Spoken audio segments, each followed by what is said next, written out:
LSDM akuzon qeverinë dhe ministrin e kulturës Zoran Lutkov për poshtrim punonjësve dhe kulturës, duke kërkuar dorëheqjen e tij pasi ata nuk morën paga para pashkëve, ndonse kjo ishte parashikuar në marrëveshjen kolektive të vitit 2021. Sipas LSDM-s, ministria i ka diskredituar punonjësit me deklarata manipulimi. Nëse Lutkov nuk është i aftë të përmbush detyrimet, le të jap dorëheqje. Punonjësit e kulturës nuk janë statistë në shoqëri, ata krijojnë vlera, ruajnë traditën, ndërtojnë vetëdijen kolektive, ata meritojnë trajtim me dinitet, jo heqje, ofendime dhe injorim.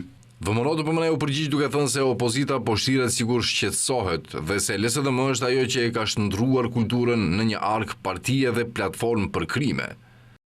Kur ofendimet dhe diskualifikimet ndaj artisteve dhe institucioneve ishin për dishmëri, sot kemi llogaridhënie, përgjegjësi dhe një qendrim serioz. Qeveria udhëhequr nga VMRO-DPMN do të vazhdojë të punojë në interes të vlerave të vërteta në kulturë, pa të privilegjuar, pa klane partijake, por me mbështetje për të gjithë ata që krijojnë, investojnë dhe kontribuojnë.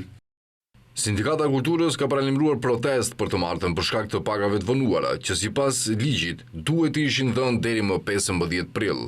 Nga Ministria e Kulturës dhe Turizmit njoftuan se punonjësit në institucionet e fushës së kulturës do të marrin pagat me rritjen përkatëse në 2 ditët e para të javës së ardhshme, sipas ligjit dhe marrëveshjes kolektive. Si arsye për vonesën, u përmend përputhja e llogaritjeve të pagave me Ministrinë e Financave. Ministri Zoran Lutkov kërkoi falje në Facebook ndaj punonjësve të kulturës, që mbetën pa paga para festës së Pashkëve. Sipas tij, po punohet në një proces që do të krijojë bazë për vlerësim më të mirë, më të drejtë dhe më dinjitos të punës në të ardhmen.